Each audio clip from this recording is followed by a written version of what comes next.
Sacrificio de sangre. Todavía recuerdo el día cuando terminó la vida de mi amiga Carolina.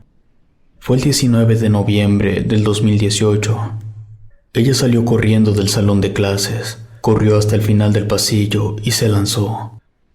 Nuestro salón estaba en el segundo piso. Murió en el momento que impactó en el suelo, y todo por jugar con fuerzas que ni siquiera entendíamos. Creímos que seríamos capaces de invocar seres utilizando rituales de antiguas culturas nigerianas, pero todo nos salió mal.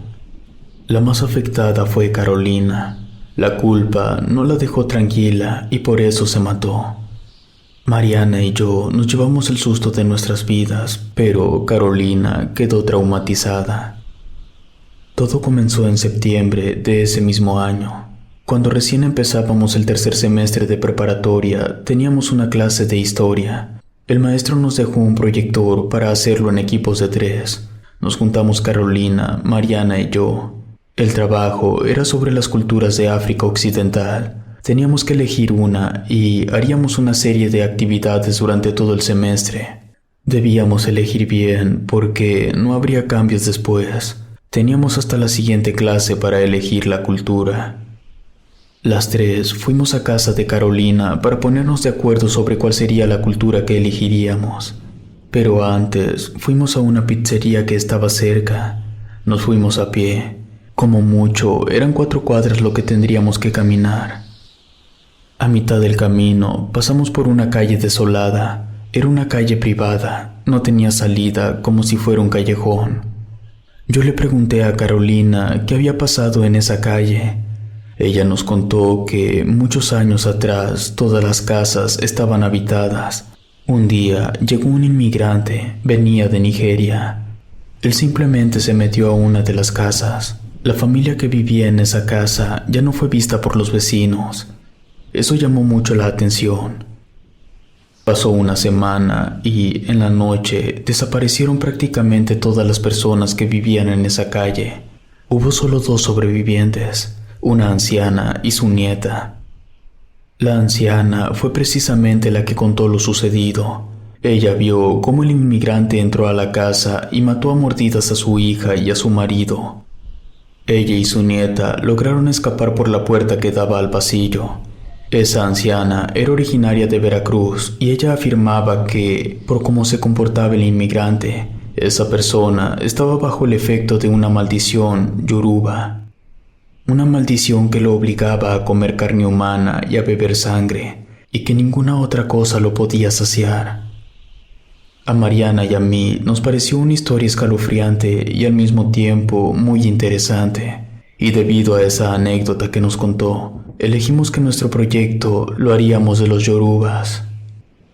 La primera parte del trabajo era sobre las deidades. Debíamos elegir una para exponer en la clase. Nosotras nos reunimos en casa de Carolina para ponernos a investigar. Había muchas deidades interesantes, pero hubo una que nos llamó muchísimo la atención: Oduduwa. El motivo por el cual nos pareció interesante es que esa deidad es el equivalente a Jesucristo en la religión católica, que era la religión que teníamos mis amigas y yo. Otra cosa muy interesante es que a Oduduwa se le ofrecían carneros, igual que los que se le ofrecían a Jahwe, el dios supremo de las religiones judeocristianas. La clase siguiente precisamente hablamos de esa deidad. El profesor nos felicitó por la exposición que hicimos.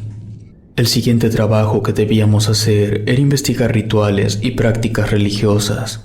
Ahí fue donde lo que al principio para nosotras solo era un trabajo para la escuela, se convirtió en una obsesión por lo desconocido. Investigando, dimos con algo llamado registro, que es el método de adivinación que se realiza a través de la lectura de los caracoles o del tablero de Ifá. Los yoruba creían que consultando el registro era posible tener acceso al pasado y al futuro individual de quien realizaba la consulta. Buscamos cómo sería realizar un registro utilizando los caracoles y también cómo sería utilizando el tablero de Ifá, y nos pareció más interesante el método con el tablero. Así que mejor nos enfocamos en ese método. Lo voy a explicar de forma breve, porque es bastante complejo. El sistema de IFA está conformado por 256 gráficos que representan cada uno un concepto o idea. Todos esos gráficos en conjunto pueden ser utilizados como una biblioteca que almacena la información de todo el universo, cuya función es servir como la base de interpretación para saber el pasado o sugerir el futuro. Hicimos la presentación en la clase y después de salir fuimos a la cafetería en lo que llegaban por nosotras. Ahí Carolina nos preguntó qué pensábamos sobre el tablero de IFA.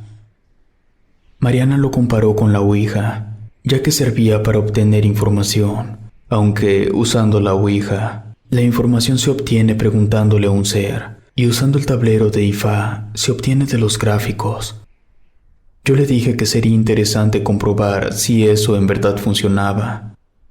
Carolina sacó su celular y buscó en Mercado Libre.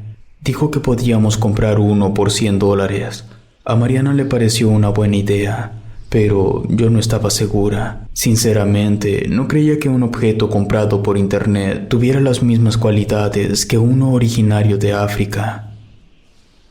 Nos quedamos en silencio unos minutos. Entonces Carolina dijo que uno de sus vecinos tenía familia en Cuba, y como allá se practica mucho la religión yoruba, quizá algunos de los familiares de su vecino podían conseguirnos un tablero auténtico. A las 3 nos pareció una gran idea. Al día siguiente, Carolina nos dijo que su vecino le había comentado que ya tenía un tiempo de no poder contactar a su familia, pero le dio la dirección de un amigo suyo que era santero, que posiblemente él pudiera ayudarnos con lo que estábamos buscando. Eso fue en jueves. Esperamos el fin de semana para ir las 3 juntas, ya que la casa estaba en una colonia que tenía muy mala fama en cuestión de delincuencia. El camión que agarramos en el centro nos dejó a 4 cuadras de la casa. Llegamos caminando. Nada más de ver la decoración de la casa, nos quedó claro que ahí se hacían trabajos de santería. Había una lona que le daba la sombra al frente de la casa. De esa lona bajaban hilos que estaban sujetando collares, hierbas, figuras extrañas, patas de animales y huesos. Definitivamente, parecía la casa de una familia promedio en la ciudad, pero con algunas decoraciones que daban mucho miedo. Aún así, decidimos entrar. Nos recibió un señor. Por su color de piel y facciones de la cara, supimos que era descendencia africana. Nos preguntó a qué íbamos y le comentamos que estábamos interesadas en la adivinación mediante el tablero de IFA. El señor se quedó sorprendido por lo que estábamos pidiendo, porque, según sus propias palabras, no solía acudir gente joven a pedir semejante cosa. Nos dijo que eso no era nada barato y que, dependiendo de cuánto dinero teníamos, era la información que podríamos obtener. Nosotras llevábamos $100, que era lo que costaba el tablero en Mercado Libre. La gran mayoría de dinero lo puso Carolina.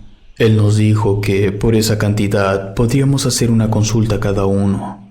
Nos pareció justo, pero que antes queríamos algún tipo de garantía de que no era una estafa. El señor sonrió un poco y nos dijo que estábamos de suerte, pues justo detrás de la puerta del fondo había una prueba de que él no era un estafador.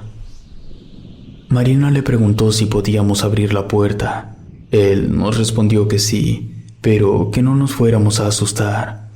Yo fui directo a esa puerta y la abrí. Dentro pudimos ver a una mujer que estaba flotando encima de una extraña mesa negra.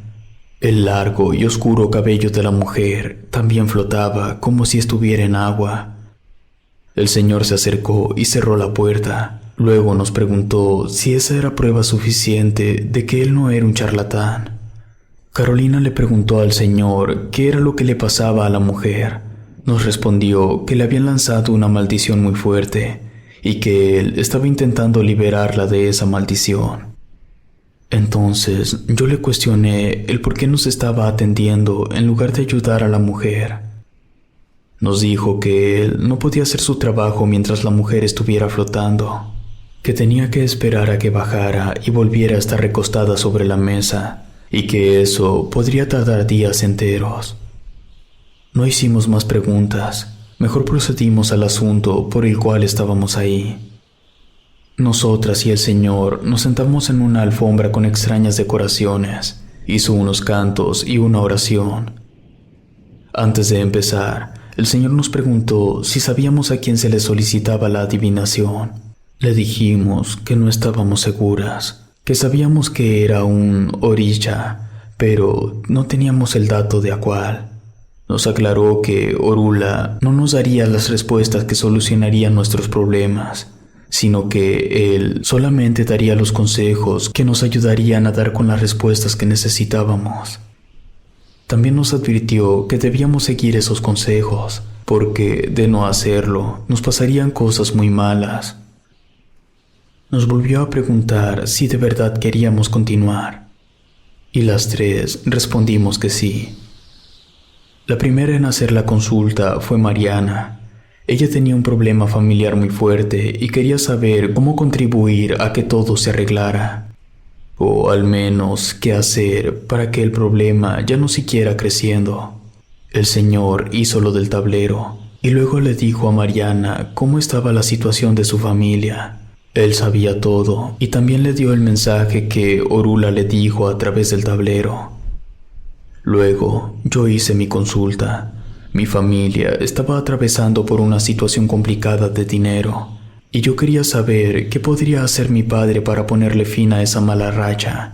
El señor me explicó por qué estábamos en esa racha y me dijo que Orula decía que mi padre no tenía que hacer nada, que esa mala racha pronto terminaría, y me dio una pista de cómo saldríamos de los problemas de dinero. Finalmente llegó el turno de Carolina. Ella quería saber qué era lo que debíamos hacer las tres para obtener conocimiento y poder.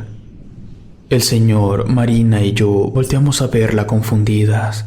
Entonces el señor, sin dejar de ver a Carolina, hizo lo suyo en el tablero y le respondió: sacrificio de sangre. Mis amigas y yo nos asustamos. No sabíamos si nos estaba sugiriendo que matáramos a un animal o a una persona.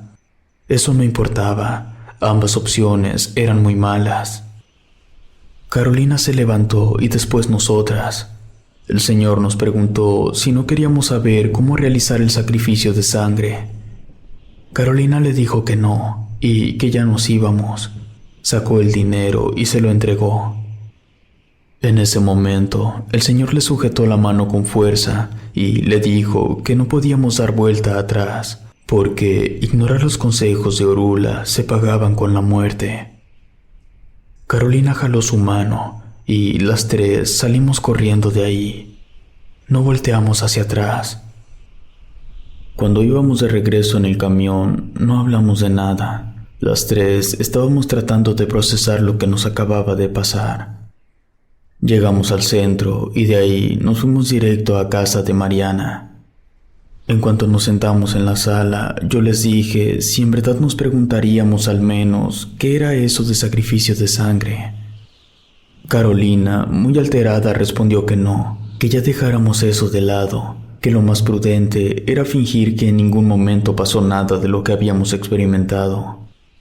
Yo le dije que no podíamos dejarlo de lado, que para empezar había sido su consulta lo que había derivado en eso del sacrificio. Además, nos había quedado bastante claro que el tablero de Ifá sí tenía acceso a conocimiento de todo. El señor supo el problema que Mariana tenía en su familia. Entonces, si lo del tablero era completamente cierto, seguramente la advertencia sobre obedecer o ignorar a Orula tendría serias consecuencias también era real. Carolina se puso muy nerviosa y nos dijo que no íbamos a hacer ningún sacrificio. No podíamos matar ni aunque fuera un animal. Mariana y yo estábamos de acuerdo en eso, pero tampoco queríamos correr el riesgo de que algo nos pasara, porque la consulta de Carolina había sido que debíamos hacer las tres. Eso significaba que estábamos involucradas. Mariana dijo que ella tampoco quería hacer ningún sacrificio. Sugirió que debíamos buscar alguna persona que pudiera orientarnos en qué podíamos hacer para liberarnos de la obligación de realizar el sacrificio de sangre. Yo le dije que podíamos ir con otro santero. Mariana sugirió ir con una bruja y Carolina dijo que fuéramos con un sacerdote. Optamos ir primero con un sacerdote. Fue una pérdida de tiempo.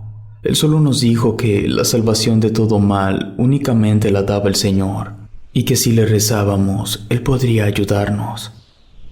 Nosotras le preguntamos si era un hecho que nos iba a salvar y dijo que la voluntad de Dios es un misterio y que solo nos quedaba tener fe.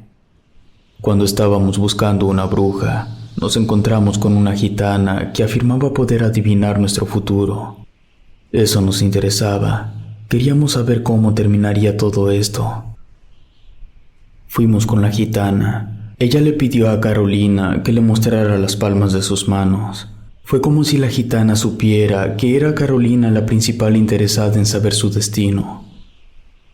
La gitana le dijo que no podía ver muy lejos en su futuro, que su vida terminaría de cabeza y que sus líneas eran cortas y terminaban de manera abrupta.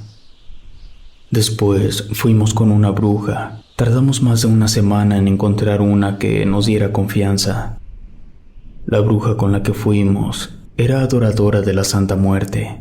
Yo ni siquiera sabía que la brujería se podía mezclar con eso de la Santa Muerte. A la bruja le contamos nuestra situación y dijo que había oraciones que podíamos hacer para pedir protección. Yo me molesté un poco porque eso era lo mismo que nos había dicho el sacerdote. La bruja dijo que rezarle a la santa daría un mayor efecto porque ella es la que se encarga precisamente de recoger a las personas. Por lo tanto, pedirle más tiempo sería muy efectivo, aunque nos advirtió que el poder de la muerte no era ilimitado y que su autoridad no estaba por encima del poder de las deidades. Entonces, aunque rezarle serviría un tiempo, nosotras debíamos buscar otra solución. Pero mientras no tuviéramos esa solución, la mejor opción que teníamos era rezarle a la Santa Muerte.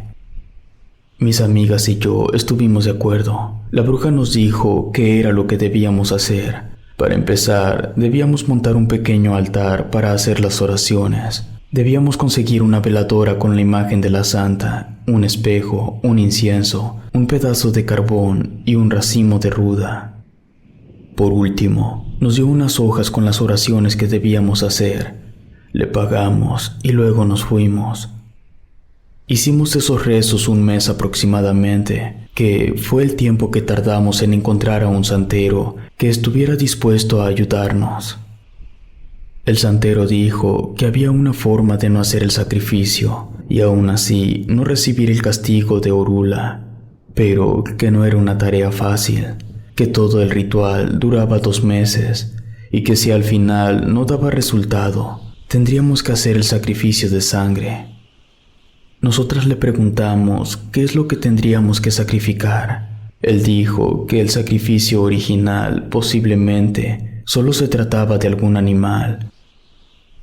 Aceptamos iniciar el ritual. La primera parte consistía en que durante 2 días debíamos tomar tés. Primero uno de perejil, a las 3 horas uno de doradilla, 3 horas más tarde uno de manzanilla y 3 horas después volver a comenzar con el perejil. Así durante 2 días. Antes de tomarnos cada uno de los tés, debíamos masticar una hoja de menta y después de tomarnos cada té, debíamos masticar una hoja seca de una rosa. Fueron 2 días larguísimos, dormimos poco. Se nos fue el hambre por tanto té, y lo más complicado de todo fue que estando en la escuela teníamos que seguir tomando los tés. Pasados los 2 días, volvimos con el santero para que nos dijera qué seguía en el ritual. Nos entregó a cada una un amuleto hecho de piedras verdes y negras. Dijo que debíamos agarrarlo con la mano izquierda y no podríamos soltarlo ni siquiera un segundo durante 2 días. Nos hizo mucho hincapié en que las 3 debíamos cumplirlo, porque con que una de nosotras soltara el amuleto, aunque fuera para bañarse, habríamos perdido nuestra única oportunidad.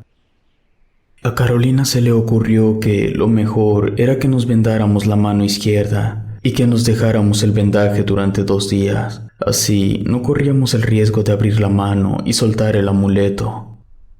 Fue una gran idea. Cuando pasaron los 2 días, fuimos nuevamente con el santero y delante de él nos quitamos las vendas para que él estuviera seguro que sí habíamos cumplido. Lo siguiente era alimentar un talismán por otros 2 días. Ahí yo le pregunté cuál era la diferencia entre el amuleto que habíamos tenido agarrado y el talismán que nos daría. El santero nos explicó que un amuleto ya va cargado de propiedades metafísicas, porque la misma forma del amuleto hace que el universo otorgue tales propiedades. Por otro lado, el talismán es un objeto que tiene que ser alimentado con la energía del portador. Es como un catalizador, y que en nuestro caso, la energía obtenida sería utilizada para poner sobre nosotras un campo de aura protectora. El talismán que nos dio a cada una era un triángulo que, en el centro, tenía un trébol de 4 hojas. Para alimentar de energía al talismán, teníamos que rezar ciertas oraciones cada que pudiéramos. Nos dio varias. Podíamos rezar las que quisiéramos y a la hora que nos fuera posible. Claro que, mientras más, mejor. Esa noche, que fue viernes, yo le recé a Lukumi antes de dormir. Esa misma noche tuve una pesadilla que me hizo despertar en varias ocasiones, pero cada que intentaba dormir, tenía otra vez la misma pesadilla. En esta, yo estaba en un campo abierto. Una tormenta cubría todo el cielo. Entonces, del suelo salía una sombra que sujetaba un hacha y volaba hacia mí para cortarme la cabeza. En cuanto el filo del hacha tocaba mi cuello, me despertaba. Le rezaba a Lukumi e intentaba dormir, pero la pesadilla volvía. El sábado me reuní con mis amigas y les conté la pesadilla que había tenido. Para nuestra sorpresa, todas habíamos soñado lo mismo. No quisimos arriesgarnos a pasar otra mala noche. Fuimos con el santero a contarle lo que nos había pasado.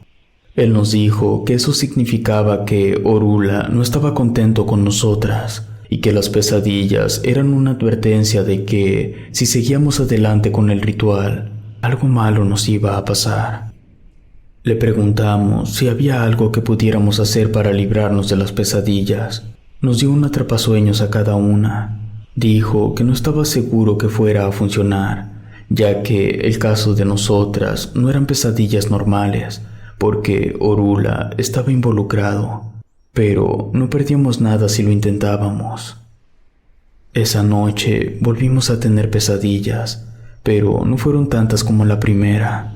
Los rezos también nos ayudaron a dormir, además de alimentar el talismán. Terminamos con eso y le llevamos los talismanes al santero. Nos dijo que lo que seguía era una investidura, pero que debía realizarse durante la noche. Lo que teníamos que hacer era volver hasta el día siguiente, pero cuando ya no hubiera ni un rayo de sol, nos pidió que lleváramos ropa para cambiarnos después de la ceremonia. La noche siguiente nos presentamos con el santero, y entonces procedimos con el ritual. Era la ceremonia de investir collares. La finalidad de esa ceremonia, según nos explicó el santero, era revestirnos con una protección más fuerte, cuya única finalidad era otorgarnos más tiempo. Esa ropa que nos quitamos la arrojamos al fuego mientras el santero rezaba. Luego él sacó un ave que tenía en una jaula. No recuerdo la especie. El punto es que la arrojó al fuego mientras aún estaba viva. Eso nos causó una impresión muy grande. El santero abrió una caja de madera y de ahí sacó 15 collares. Eran 3 juegos de 5 collares, un juego para cada una. Era un collar blanco, uno rojo con negro, uno que era rojo con blanco, otro que era amarillo con blanco y el último era azul con cuentas transparentes. Nos dijo que esos collares no debíamos prestárselos a nadie, tampoco nos podíamos dormir con ellos puestos, y mucho menos podíamos desnudarnos mientras tuviéramos los collares en el cuerpo. Después nos quitamos las túnicas blancas y nos pusimos el cambio de ropa que habíamos llevado. Luego volvimos cada quien a su casa. El siguiente lunes, el santero nos realizó la rogación de cabeza. Utilizó agua y coco. Nos explicó que ese ritual servía como ofrenda para nuestro guardián personal. Este intercedería por nosotros ante las deidades superiores. A todas nos realizó el mismo proceso. Primero nos colocó en una silla, nos sujetó los pies al suelo, me arremangó la camisa a la altura del codo y los pantalones a la altura de la rodilla. Nos mostró un plato con diferentes ingredientes. Había coco, algodón y cacao, todo mezclado con agua. Después de que a todas nos realizó la rogación de cabeza, nos acomodó a las tres juntas, dibujó un círculo a nuestro alrededor y luego se puso a rezar mientras nos aventaba cosas. Fueron muchísimas, más de 20 diferentes. Por ejemplo, nos aventó plátano con cáscara verde, granos de maíz, ñame, pescados, frijol, tabaco, miel, arroz y pedazos de carne. Cuando terminó, nos dijo que solo faltaba un ritual antes de consultar a Orula para saber si nos había eximido de culpa o no.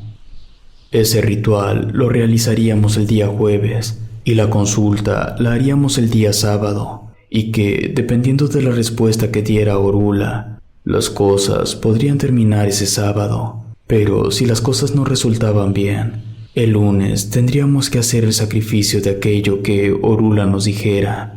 También nos dijo que el jueves debíamos pagarle, ya que era el fin del proceso. El total a pagar era de $250. El lunes, durante la noche, se me dificultó dormir. Me daba miedo volver a tener las pesadillas o que me pasara algo todavía peor. Además, estaba ansiosa porque todo estaba por culminar y la incertidumbre me estaba quemando por dentro. El martes, desde que llegué a mi casa hasta que me quedé dormida, les juro que me la pasé rezando. Le recé a Dios, a todos los santos, a los ángeles, a la Virgen y hasta le recé a la Santa Muerte. Yo quería salir de eso y necesitaba toda la ayuda posible. Y si no le recé al diablo fue porque no sabía cómo hacerlo. El miércoles hice lo mismo. Desde que entré a mi cuarto me puse a rezar. Pero ese día le recé a los orichas nigerianos, a Changó, a Yemayá, a Obatalá, a Osun y a Elewa. En esos 2 días no hablé ni con Mariana ni con Carolina.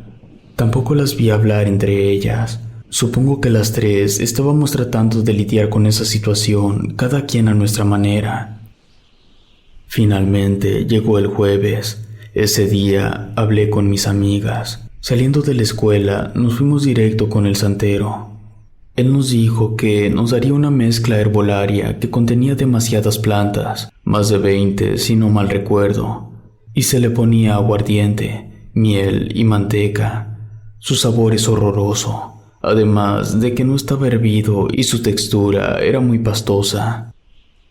Adicional a eso, nos dio a beber 3 vasos de agua a cada quien. El primer vaso era de agua de lluvia, el segundo vaso era de agua de río y el tercer vaso era de agua bendita. Después nos dio un pedazo de pastel de frijol. Dijo que lo masticáramos todo lo que pudiéramos sin tragar ni siquiera un poco, que en cuanto ya nos fuera imposible seguir masticando, debíamos escupir lo que teníamos en la boca. Mientras nosotras masticábamos, él fue por un gallo y 3 copas. Al animal le cortó el cuello y las copas las llenó de sangre. Cuando mis amigas y yo habíamos escupido el pastel de frijoles, el santero nos dio las copas para que las bebiéramos de un trago. Nos advirtió que no debíamos vomitar porque el ritual tendría que detenerse y ese sería el fin. En cuanto me bebí toda la sangre de la copa, empecé a percibir un olor extraño. No tiene comparación con nada que haya olido. Ni siquiera conozco las palabras para describirlo. El santero me preguntó si podía notar el olor. Le dije que sí. Mariana también podía percibirlo, pero Carolina no. Eso significaba que Orula estaba indeciso en el juicio que iba a emitir. Entonces el cadáver del gallo cantó. En ese momento, el santero nos dijo que esas definitivamente no eran buenas noticias, ya que, en efecto, Orula estaba indeciso. Pero el cantar del gallo muerto sugería que, muy posiblemente, al final sí ordenaría que se llevara a cambio el cumplimiento del sacrificio. Ahí terminó el ritual. El santero nos dijo que volviéramos el sábado para saber la respuesta final. El día viernes fue una tortura. Yo no dejaba de pensar en lo que ocurriría el sábado. Al día siguiente que volvimos con el santero, se consultó el tablero de Ifá para saber qué decisión había tomado Orula. La deidad quería su sacrificio de sangre, y tal como se nos había advertido, quería el sacrificio de un humano. En ese momento, una sombra grotesca salió del tablero. No tenía forma como tal, pero sus ojos amarillos sí se notaban. Se intentó abalanzar sobre nosotras, pero no pudo. Al parecer, todos los rituales de protección que nos había realizado el santero estaban surgiendo efecto. Esa horrible sombra, como no nos podía hacer nada, volvió al interior del tablero. Carolina perdió los estribos. Mariana se puso a llorar. Y yo le pregunté al santero cómo se supone que debíamos hacer eso. El santero me dijo que una de nosotras podía ofrecerse como el sacrificio, pero que él dudaba que muriéramos por voluntad propia. Eso debía hacerse el lunes. El santero se ofreció a tener una persona lista el lunes por la tarde. Yo no supe si debía agradecerle o no. Finalmente, llegó el lunes 19 de noviembre del 2018. Durante la clase de historia, que era antes del receso, Carolina empezó a ponerse muy mal, ya que al salir de la escuela tendríamos que ir con el curandero para realizar el sacrificio de sangre. Yo le pedí que se tranquilizara, que nosotras habíamos hecho todo lo que estuvo en nuestras manos. Simplemente no había forma de ganarle a una fuerza tan superior a nosotras. Carolina dijo que ella no permitiría ni que Mariana ni yo nos convirtiéramos en asesinos por su culpa, que ella lo remediaría. En ese momento, ella salió corriendo del salón de clases. Llegó al final del pasillo y se lanzó mientras gritaba: «Yo me ofrezco». Nuestro salón estaba en el segundo piso. Cayó de tal forma que se rompió el cuello y murió al instante. Y así fue que perdí a mi amiga. Todo por querer buscar respuestas en el lugar incorrecto. Al menos Mariana y yo estamos bien. Nosotras aprendimos de la peor forma posible que cualquier cosa relacionada con creencias ancestrales debe ser tratada con respeto y jamás debe ponerse a prueba su veracidad. Si te gustó esta historia, suscríbete activando la campanita para que no te pierdas lo mejor de Rede. Gracias por escucharnos. Relato escrito y adaptado por Ramiro Contreras.